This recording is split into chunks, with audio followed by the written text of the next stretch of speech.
Vajiraman Ravi has been still there even during my mains preparation, during both my attempts 2023-24. I started my preparation in 2018 here as a foundation batch student, and finally I'm again back here 6 years later.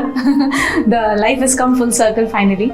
I post-graduated actually in year 2018. After that I came to Vajiraman Ravi, as the name has always been there, where I was completely clueless कि क्या करना है क्या नहीं. And that year I think, but I think ये join किया test series मैंने, and we had those regular feedback sessions. GS we had GS. I was enrolled for the GS thing. I had that regular feedback session after every copy that was checked. We had those mentoring sessions going on. So उससे पता चलता था what is wrong, where I should add on, what is the changes I need to make, etc. So it went like that, and I really scored good in GS. Last year also it was 435 marks in GS 1, 2, 3, 4. Hello everyone, I am Sudha Chauhan, and this year I have secured All India rank of 347 in the UPSC examination of 2024, and I am here to explain my strategy and resources for all the stages of the examination, that is prelims, mains and personality test.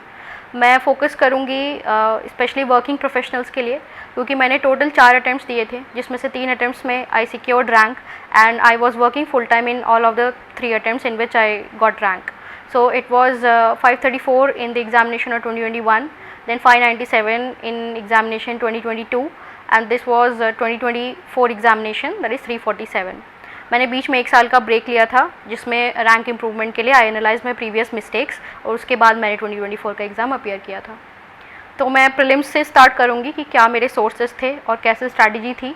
All 3 attempts कैसे मेरा change हुआ perspective to improve upon. चारों attempts में I was able to clear prelims with a safe margin. So I think जो मैं sources बताऊंगी ये standard sources हैं, और ये लगभग सारे स्टूडेंट्स यूज़ करते हैं, फ्रीली अवेलेबल भी हैं. प्रीलिम्स में वेटेज वाइज मैं सब्जेक्ट्स को अप्रोच करूंगी कि सबसे इंपॉर्टेंट सब्जेक्ट इज़ पॉलिटी या इकोनॉमी भी हो सकता है, आपका जो स्ट्रेंथ है आप स्टार्ट कर सकते हैं. पॉलिटी के लिए आप लक्ष्मीकांत रखिए. लक्ष्मीकांत पढ़ने में कोई इशू आ रही है या उसको समझ नहीं आ रहा है आपको, तो साथ में NCERTs भी रखिए. और YouTube पे बहुत सारी फ्री प्लेलिस्ट पड़ी हुई हैं, आप उनको यूज़ कर सकते हैं. वहाँ पे अगर एक टीचर साथ में रहता है तो आपका लर्निंग प्रोसेस ईजी हो जाता है और फास्ट हो जाता है. तो डिपेंडिंग कि आपका ग्रास्पिंग पावर, आपका बैकग्राउंड है कि नहीं ह्यूमैनिटीज़, वो सब देखते हुए आप देखिए आपको YouTube का कोई वीडियो इंक्लूड करना है कि नहीं प्रिपरेशन में स्टडीज़ के दौरान. तो आपको पॉलिटी मेरे हिसाब से 1 महीना लगेगा. अगर आप फर्स्ट टाइम पढ़ रहे हैं तो उसको फुल टाइम देना पड़ेगा. तो लक्ष्मीकांत अगर आपकी कंप्लीट हो गई है तो आप प्रीलिम्स पर्सपेक्टिव से रेडी हो जाएंगे. और जैसे ही आप कोई एक सेक्शन कंप्लीट कर लेते हैं तो प्लीज़ उसका एक सेक्शनल टेस्ट भी लगाइए. और सेक्शनल टेस्ट ये जो ऑनलाइन बहुत सारे वेबसाइट्स भी अवेलेबल हैं, टेलीग्राम चैनल्स हैं, आप यहाँ से यूज़ कर सकते हैं मटेरियल्स. इसमें आप कोई भी पॉपुलर कोचिंग का उठा लीजिए. मैंने विजन IAS के सेक्शनल टेस्ट दिए थे अपने इनिशियल अटैम्प्ट्स में, और उसमें देखिए कि अगर आपके 80 एटलीस्ट आ रहे हैं या 90 आ रहे हैं तो, और कंटिन्यूस आ रहे हैं, तो मतलब आपकी प्रिपरेशन स्ट्रैटेजी अच्छी है. और अगर कम आ रही है तो उसको दोबारा पढ़िए और फिर दोबारा लगाइए जब तक कि आपके डिज़ायर्ड लेवल ऑफ मार्क्स नहीं आ जा रहे. ऐसे आपको सारे सब्जेक्ट्स को अप्रोच करना है. फिर इकोनॉमी में मेरा सोर्स था, मैंने मृणाल सर का एक हैंड आउट आता है, जो मैंने उनका कोर्स नहीं ज्वाइन किया था एकेडमी का, बट जो हैंड आउट अवेलेबल होता है मार्केट में, मैंने बस वो लिया था. काफ़ी वो शुरू के 2021 एंड 2022 में इट वाज नॉट मच बल्कि उसमें सिर्फ इकोनॉमी ही नहीं, उसमें agriculture, science and technology, environment, उसमें काफ़ी और सब्जेक्ट्स इंक्लूड होते हैं. तो उसका बल्कीनेस देख के उससे डरना नहीं है. इनफैक्ट वो और हेल्प करता है आपको बाकी सब्जेक्ट्स भी प्रिपेयर करने में. तो उसको लाइन बाय लाइन रीड करना है, और PYQ उसमें इंक्लूडेड है, तो बीच बीच में आपकी टेस्टिंग भी होती रहेगी. और फिर से कोई दिक्कत है तो आप फिर से कोई YouTube या फिर कोई भी वीडियो लेक्चर का सहारा ले लीजिए, कि ऐसा लगेगा कि साथ में कोई टीचर आपको पढ़ा रहा है, तो एक मोमेंटम बना रहता है प्रिपरेशन में. उसमें भी आप जैसे जैसे आपका कोई एक पिलर कंप्लीट हो रहा है उसका एक मॉक टेस्ट दे दीजिए, और उसमें भी सेम स्टैंडर्ड रखिए कि मिनिमम लेवल ऑफ मार्क्स आने चाहिए. इकोनॉमी के बाद एनवायरनमेंट बहुत अच्छा खासा वेटेज होता है प्रीलिम्स में. और एनवायरनमेंट में 2 टाइप से पढ़ना है, एक आपको थ्योरी आनी चाहिए और दूसरा मैपिंग स्ट्रांग होना चाहिए. इसमें एनवायरनमेंट और ज्योग्राफी काफ़ी ओवरलैप करता है, तो इसमें मैंने एनवायरनमेंट कंप्लीट किया था. इसमें 2-3 सोर्सेस आप यूज़ कर सकते हैं. एनवायरनमेंट के लिए सबसे पहले तो PMF IAS की एक बुक आती है, तो मैंने पुरानी वाली PDF यूज़ करी है जो उतनी मोटी नहीं है, उसमें इतने ज़्यादा पेजेस नहीं हैं, तो वो पढ़ने में कम टाइम लगता है और उसका इनपुट आउटपुट रेशियो भी बहुत अच्छा है। और जो मैंने लेटेस्ट वाली देखी है वो मुझे काफ़ी बल्की लगती है और उसमें काफ़ी एक्स्ट्रा कंटेंट है जो कम टाइम में ग्रास्प करना बहुत मुश्किल है। तो मैं सजेस्ट करूँगी अगर आपको 2021 या 22 का पुराना PDF मिल सकता है तो उससे पढ़िए, वो आपको हेल्प करेगा। तो उसमें आपको जैसे जैसे उसमें काफ़ी टर्म्स से अवेयर होना बहुत ज़रूरी है एनवायरनमेंट में, स्पेसिफिकली जैसे इकोटोन हो गया, सीरियल कम्युनिटीज़ हो गया, प्राइमरी सक्सेशन, ये सारे कीवर्ड्स आपको आएंगे और इनका मीनिंग बहुत क्लियर होना चाहिए। तो कॉन्सेप्चुअल सब्जेक्ट है, आपको रट्टा लगाने की ज़रूरत नहीं है, बस कॉन्सेप्ट समझना है। काफ़ी इंटरेस्टिंग सब्जेक्ट है। इसमें अगर विजुअल डायग्राम्स गूगल करिए हर एक चीज़ को जहाँ नहीं समझ में आ रहा है। एनवायरनमेंट इज़ द सब्जेक्ट जहाँ पे आपको सबसे ज़्यादा वैल्यू एडिशन ईज़िली मिल जाएगा, यूट्यूब पे जाके, गूगल पे जाके, न्यूज़पेपर में जाके, तो बहुत अच्छे से प्रिपेयर हो जाएगा कम टाइम में। इसमें भी मॉक देते रहना है, सेक्शनल टेस्ट देते रहना है जैसे जैसे जो टॉपिक कंप्लीट हो रहा है, और वही benchmark, minimum number of marks आने चाहिए तो ही आप मानिए आपकी प्रिपरेशन सॉलिड है। इसमें ज्योग्राफी इसके बाद आप इसके साथ तैयार करिए। ज्योग्राफी में NCERTs एंड GC लियोंग, ये और इंडिया पर्सपेक्टिव से माजिद हुसैन की जो इंडिया की बुक आती है उसको भी लीजिए। ऑप्शनल है या नहीं है ज्योग्राफी, उससे फ़र्क नहीं पड़ता है। माजिद हुसैन आप सिलेक्टिव पढ़िए, क्योंकि ज्योग्राफी से जो क्वेश्चंस आ रहे हैं आप थोड़ा सा एक्स्ट्रा उस पर प्रिपरेशन लगेगी, वो मैपिंग से भी हेल्प करेगा। मैपिंग के लिए मैं अलग से एक और वीडियो में बताऊंगी कि कैसे मैपिंग को अप्रोच करना है, बोथ फॉर ऑप्शनल पर्सपेक्टिव और इन जनरल। फिर अगला सब्जेक्ट साइंस एंड टेक्नोलॉजी।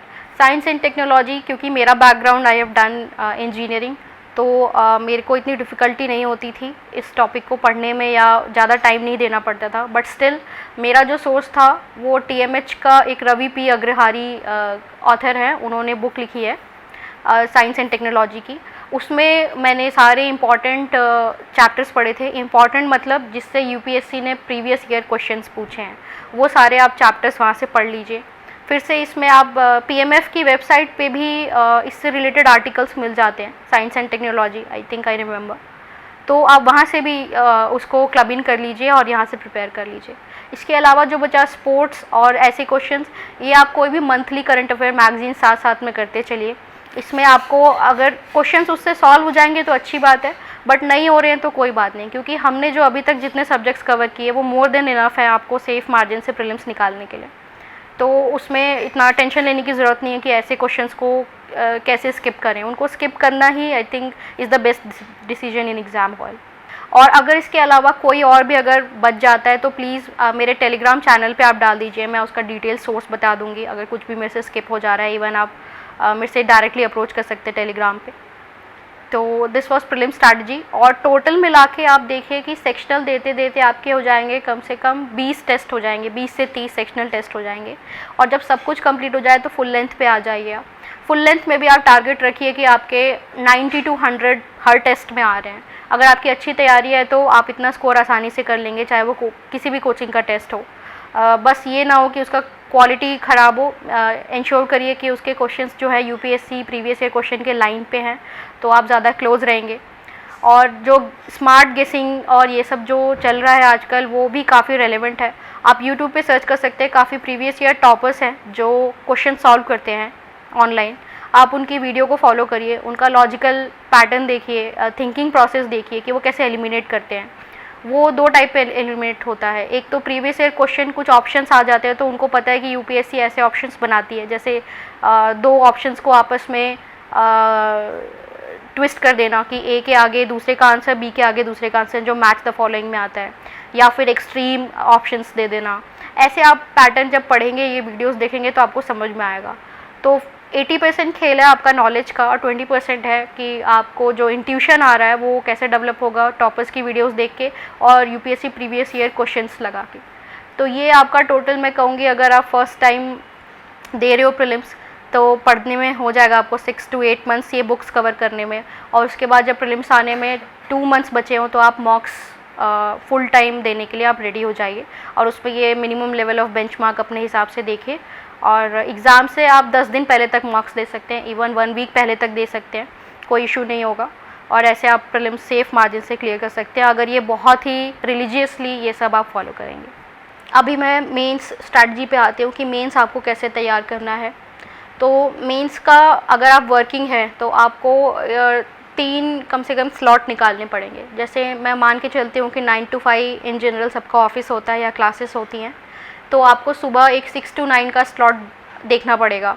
आपको सुबह जल्दी उठना पड़ेगा क्योंकि पूरे दिन भर ऑफिस जाने के बाद एनर्जी लेवल्स कम हो जाते हैं, तो आप उतना अच्छे से नहीं फोकस कर पाते स्टडीज़ में। तो ऑफिस मान लीजिए 5 साढ़े 5 ख़त्म हो रहा है तो 1 घंटे का ब्रेक ले लीजिए और 6:30 7 बजे से आप बैठ जाइए पढ़ने के लिए।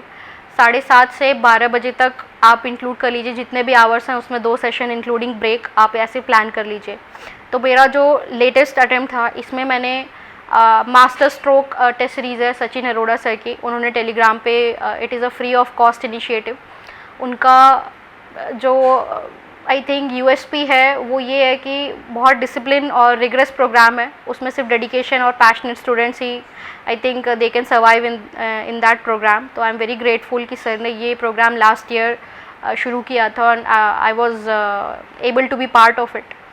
तो उसमें ऐसा होता था कि आपको रोज़ सुबह 7 बजे एक टेस्ट लिखना होता था जिसका सिलेबस एडवांस में आपको 1 वीक का प्लानर दे दिया जाता था और रोज़ टेस्ट लिखना है तो काफ़ी रिगरस टेस्टिंग होती थी। आपका चाहे सिलेबस कंप्लीट हो या ना हो, आपका रिवीजन कंप्लीट हुआ हो या ना हुआ हो, आपको टेस्ट लिखना ही है क्योंकि टेस्ट लिखना भी एक लर्निंग प्रोसेस है। आप सिर्फ टेस्ट लिख नहीं रहे हो, उसके बाद उसको जो एनालाइज करते हो आप टॉपर कॉपीज़ के साथ, उसमें भी आपकी लर्निंग ही हो रही है। तो टेस्ट लिखने से नहीं डरना है, बस एक कमिटमेंट और डिसिप्लिन होना चाहिए कि आपको रोज़ टेस्ट लिखना है और अगले दिन का भी प्रिपेयर करना है। तो अगर एक बहुत टाइट शेड्यूल आप बनाओगे और जो कि बहुत ज़रूरी है, डिवाइड कर लेना है कि आपके जो जीएस के सिलेबस है वो आपको कैसे कंप्लीट करने हैं, वीक वाइज या डेज़ वाइज जैसे भी आप सूटेबल हैं। और आप टारगेट रखिए कि हर दिन आपको कुछ ना कुछ टॉपिक्स रिवाइज करने हैं और नेक्स्ट डे मॉर्निंग में आपको एक टेस्ट लिखना है।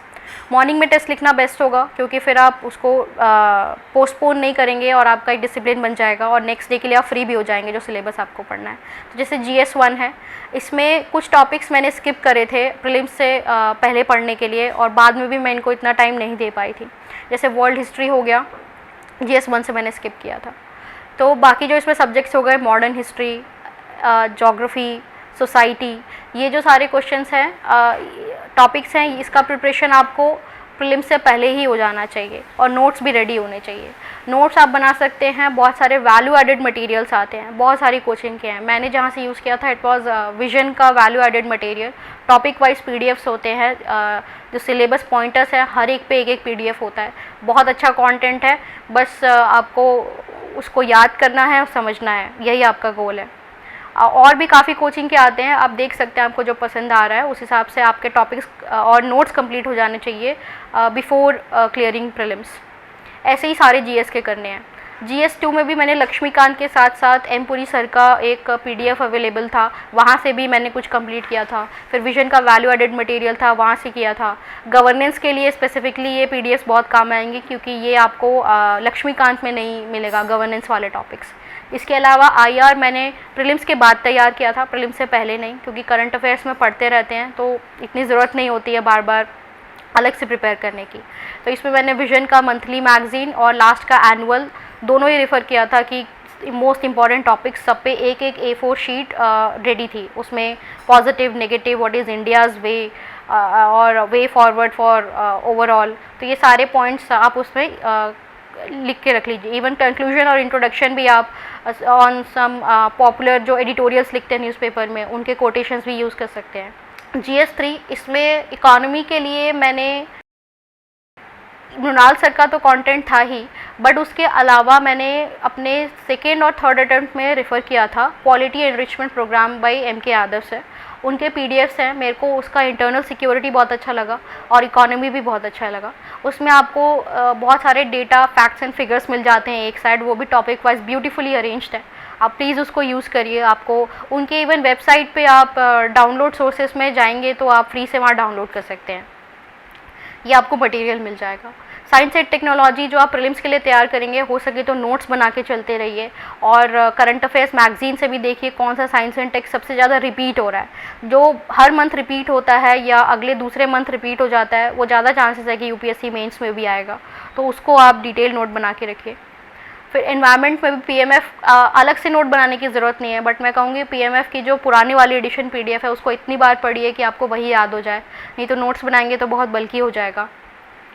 हर एक सब्जेक्ट के लिए एप्लीकेबल है कि आपको वो कंटेंट कितना नेचुरली समझ में आता है, तो आपको नोट्स बनाने की ज़रूरत नहीं होगी। और कोई टफ़ है, वीक है सब्जेक्ट, तो उस पर नोट्स बनाने की ज़रूरत पड़ती है। तो ऐसे सारे सब्जेक्ट्स के नोट्स नहीं बनाए थे मैंने, ऐसे कुछ जो मेरे को याद नहीं रहते उनके नोट्स बनाए थे। बाकी बस उनके डेटा, फैक्ट्स, कुछ डायग्राम्स, ग्राफ्स और कोटेशंस, एग्जाम्पल्स, इन सब का बस एक लिस्ट बनाया था जो मेरे नोट्स थे। GS 4 एथिक्स के लिए मैंने फोरम IAS की रेड बुक यूज़ करी थी इस अटेम्प्ट में।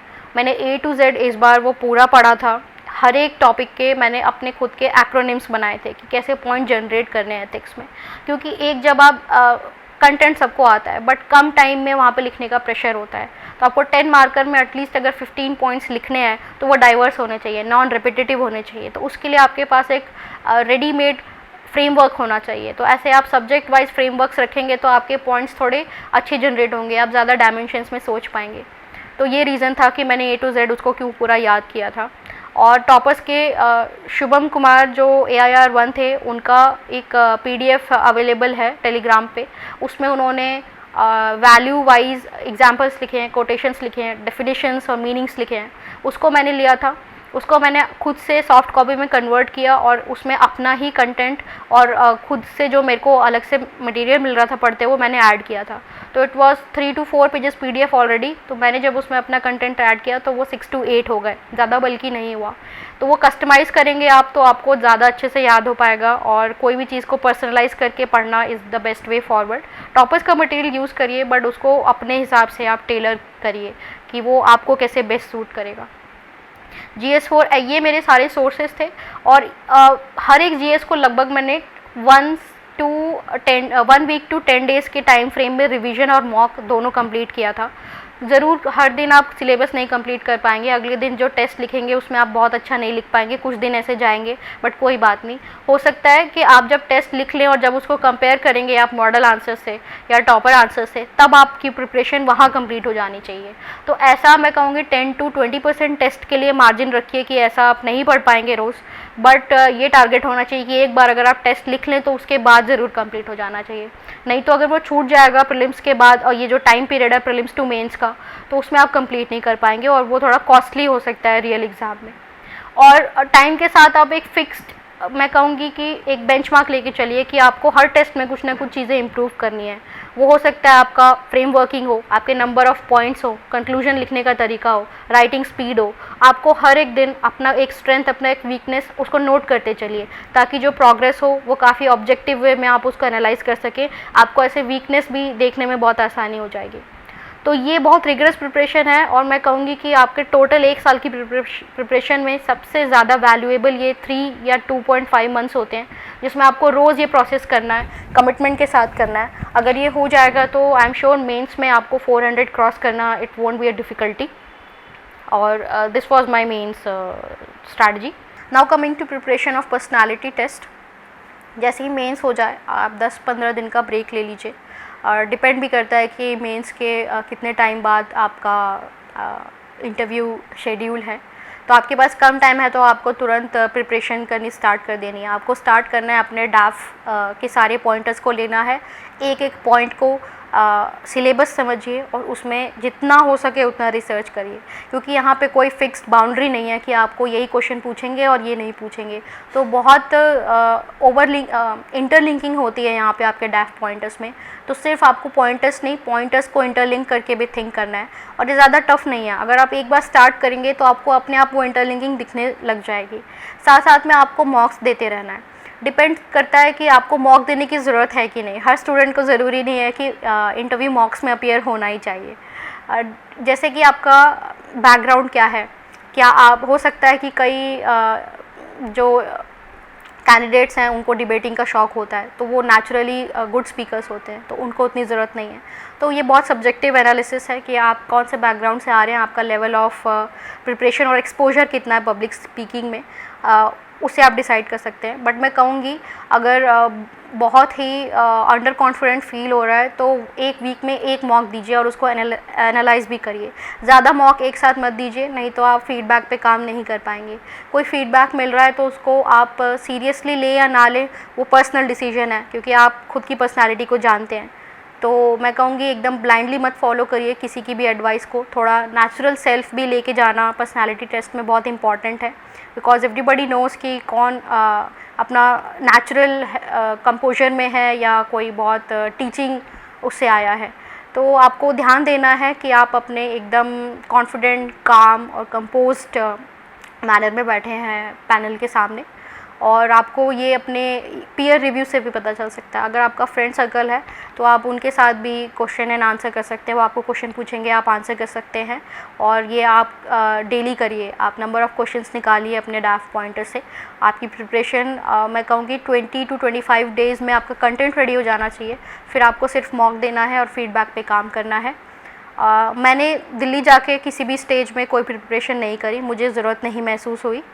मैंने अपनी सारी प्रिपरेशन या तो जॉब में रहते हुए करी है, या जॉब में मैंने लीव ली है, वो भी सिर्फ मेंस के टाइम पे और घर पे आके करी है। कभी दिल्ली मैंने जाने की ज़रूरत नहीं समझी।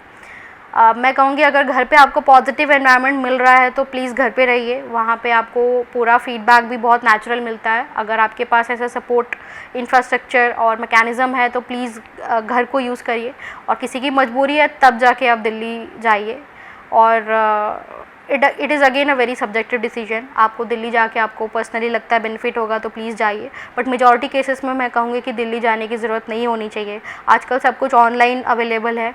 मैं वापस से समराइज़ कर देती हूँ जो कंटेंट मैंने यूज़ किया है। जहाँ से भी मैंने टेलीग्राम को बहुत ज़्यादा यूज़ किया है, मैंने freeupscmaterials.org एक वेबसाइट है उसको बहुत यूज़ किया है।